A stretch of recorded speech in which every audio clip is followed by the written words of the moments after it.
ರೀ ರೀ good morning ರೀ, ತಗೊಳ್ಳಿ ಚಾ ಕುಡಿರಿ. Good morning.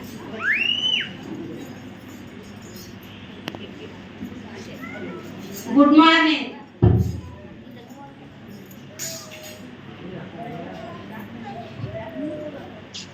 ವಾವ್, ಇವತ್ತು ಎಷ್ಟು ಚೆನ್ನಾಗಿದೆ ಮ್ಯಾಚ. ಹೌದು ರೀ, ಇವತ್ತು ನಿಮ್ಮ ಆಫೀಸಿಗೆ ರಜೆ ಅಲ್ವಾ? ಹೌದು. ಹಾಗಾದ್ರೆ ಹೊರಗಡೆ ಎಲ್ಲಾದ್ರೂ ಸುತ್ತಾಡಕ್ ಹೋಗೋಣವಾ? ಕ್ರಿಸ್ಮಸ್ ಹಬ್ಬದ ಬೋನಸ್ ಬರ್ತೈತಿ, ಅವಾಗ ಹೋಗೋಣ. ಬಿಡ್ರಿ, ಯಾವಾಗ್ಲೂ ಬರೀ ಕಾರ್ಲನ್ನೇ ಹೇಳ್ತೀರಾ, ಹೋಗೋದೇ ಬೇಡ ಬಿಡಿ. ಯಾಕೆ ಕೋಪ ಮಾಡ್ಕೋತೀಯ ಬಂಗಾರ? ಕೋಪ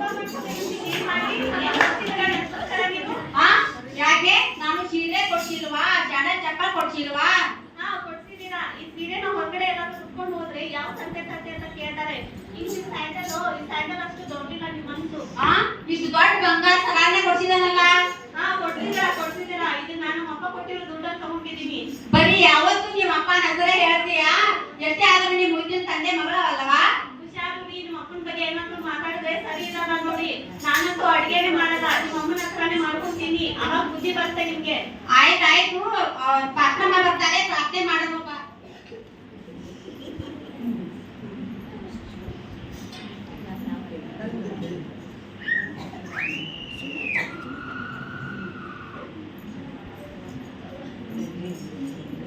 ಬರ್ತಾರೆ, ಪ್ರಾರ್ಥನೆ ಮಾಡೋಣ. ಪರಿಶುದ್ಧನೆ ಸ್ತೋತ್ರಪ್ಪ ದೇವರೇ, ಸ್ತೋತ್ರಪ್ಪ ಕರ್ತನೇ.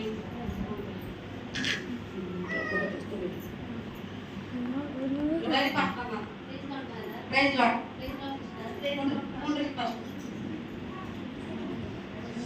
ನಾನು ಚಾ ಮಾಡ್ಕೊಂಡು ಬರ್ತೀನಿ. ಪ್ರತಿ ಸಲ ನಿಮ್ಮ ಮನೆಗೆ ಬಂದಾಗ ತುಂಬಾ ಖುಷಿ ಆಗುತ್ತೆ.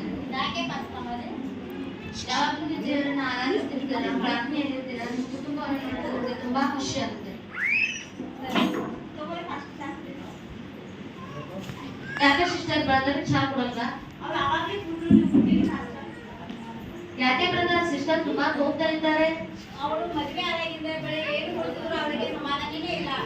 ಕಂಪ್ಲೇಂಟ್ ಮಾಡಿ ನೀವು ಏನ್ ಮಾಡಿದ್ರ ನನಗೋಸ್ಕರ ನೀವು ಇದನ್ನೆಲ್ಲ ನಂಬಿಡಿ ಬಿಡಿ ಫಾಸ್ಟರ್. ಹಾಗೆಲ್ಲ ಜಗಳಾಡಬಾರ್ದು ಬ್ರದರ್, ಹಾಗೆಲ್ಲ ಜಗಳಾಡಬಾರ್ದು ಸಿಸ್ಟರ್. ಬನ್ನಿ ನಾವು ಕತೆ ಹೇಳ್ತೀನಿ ಮುಂದೆ.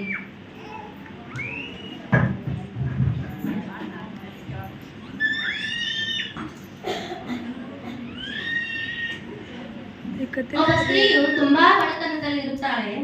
ಅವರು ದೇವರ ಹತ್ತಿರ ಏನಂತ ಪ್ರಾರ್ಥಿಸುತ್ತಾಳೆ ನೋಡೋಣ ಬನ್ನಿ.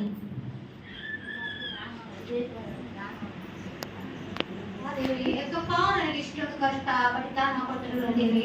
ಮನೆ ಬಾಡಿಗೆ ಕಟ್ಟಲಾಗ್ತಿಲ್ಲ, ಕರೆಕ್ಟ್ ಬಿಲ್ ಕಟ್ಟಲಾಗ್ತಿಲ್ಲ, ಮಕ್ಕಳ ಫೀಸ್ ಕಟ್ಟಲಾಗ್ತಿಲ್ಲ, ರೇಷನ್ ತರಬೇಕಾದ್ರೆ ನನ್ನ ಹತ್ತಿರ ದುಡ್ಡಿಲ್ಲ. ಏನಾದ್ರೂ ಸಹಾಯ ಮಾಡ್ತೇವೆ. ಅದೇ ಸಮಯದಲ್ಲಿ ಒಬ್ಬ ಕುಂಟಿಯನ್ನು ನೋಡುತ್ತಾಳೆ.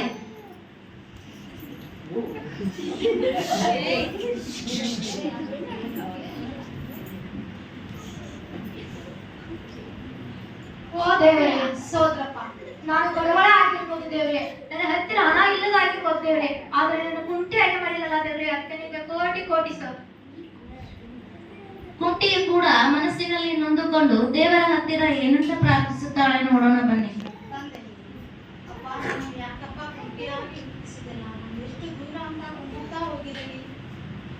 ಅದೇ ಸಮಯದಲ್ಲಿ ಒಬ್ಬ ಭಿಕ್ಷುಕಿಯನ್ನು ನೋಡುತ್ತಾಳೆ.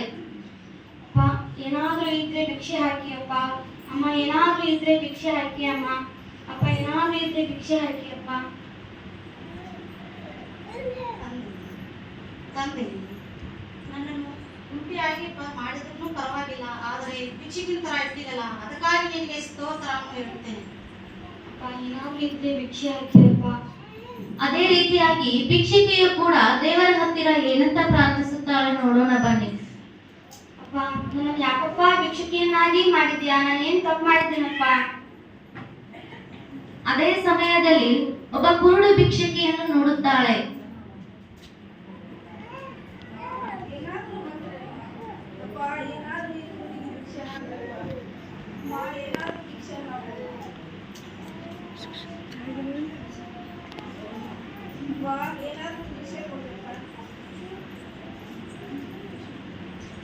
ಅಪ್ಪ ದೇವ್ರಿ, ನಾನು ಭಿಕ್ಷುಕಿಯೇ ಆಗಿರ್ಬೋದಪ್ಪ, ಆದ್ರೆ ನನ್ನನ್ನು ಕುರುಡಿಯನ್ನಾಗಿ ಮಾಡಿರಲ್ಲ, ಅದಕ್ಕಾಗಿ ನಿಮಗೆ ಸ್ತೋತ್ರ ಹೇಳ್ತೀನಿ ರಾಜ.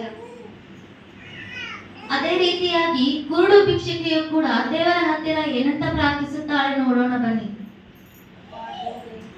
ನನಗೆ ಯಾಕೆ ಕುರುಡಿಯಾಗಿ ಭಿಕ್ಷುಕನಾಗಿ ಯಾಕಪ್ಪ ಮಾಡಿರಿ? ನನ್ನ ಮೇಲೆ ಕರುಣೆನೇ ಇಲ್ಲದಪ್ಪ. ಅದೇ ಸಮಯದಲ್ಲಿ ಒಂದು ಆಂಬ್ಯುಲೆನ್ಸ್ ಸೌಂಡ್ ಅನ್ನು ಕೇಳಿಸಿಕೊಳ್ಳುತ್ತಾಳೆ.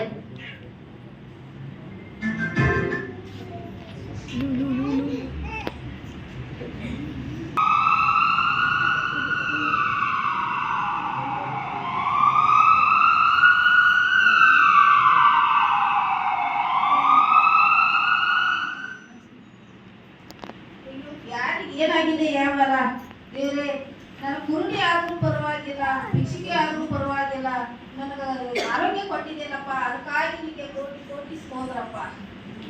ಆಂಬ್ಯುಲೆನ್ಸ್ ನಲ್ಲಿರುವ ವ್ಯಕ್ತಿಯು ಕೂಡ ದೇವರ ಹತ್ತಿರ ಏನಂತ ಪ್ರಾರ್ಥಿಸುತ್ತಾಳೆ ನೋಡೋಣ. ದೇವ್ರೆ, ನನಗೆ ಹಣ ಕೊಟ್ಟೆ, ಆಸ್ತಿ ಕೊಟ್ಟೆ, ದುಡ್ಡು ಕೊಟ್ಟೆ, ಮನೆ ಕೊಟ್ಟೆ, ಆದ್ರೆ ಆರೋಗ್ಯ ಯಾಕಪ್ಪ ನನ್ನಿಂದ ಕಿತ್ಕೊಂಡೆ? ಅದೇ ಸಮಯದಲ್ಲಿ ಸತ್ತೋಗಿರುವಂತಹ ಒಬ್ಬ ವ್ಯಕ್ತಿಯನ್ನು ಅವರ ಕುಟುಂಬಸ್ಥರು ತೆಗೆದುಕೊಂಡು ಹೋಗುವುದನ್ನು ನೋಡುತ್ತಾಳೆ.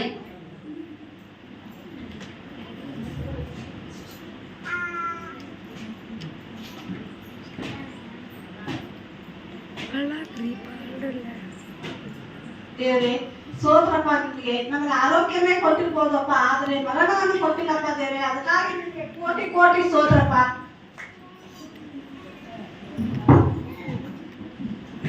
ಇಲ್ಲಿಗೆ ಕಥೆ ಮುಕ್ತಾಯವಾಗುತ್ತದೆ. ಈ ಕಥೆಯ ತಾತ್ಪರ್ಯ ಏನಂತ ಅಂದ್ರೆ, ನಮ್ಗೆ ಕಣ್ಣು ಇಲ್ಲದಿದ್ರು ಕುರುಡರಾಗಿದ್ರು ಕುಂಟರಾಗಿದ್ರು ನಾವು ದೇವರನ್ನ ಆರಾಧಿಸಬಹುದು. ಆದ್ರೆ ಮರಣದ ಹಾಸಿಗೆಯನ್ನು ನಾವು ಹೊಂದಿರುವಾಗ ದೇವರನ್ನ ಆರಾಧಿಸಕ್ಕೆ ಆಗುವುದಿಲ್ಲ. ಅದೇ ರೀತಿಯಾಗಿ ನಾವು ಮುಗಿದಿರೋ ತನಕ ನಾವು ಯಾವುದೇ ಪರಿಸ್ಥಿತಿಯಲ್ಲೂ ಕೂಡ ದೇವರನ್ನ ಆರಾಧಿಸುವವರಾಗಿರೋಣ, ದೇವರನ್ನ ಮಹಿಮೆ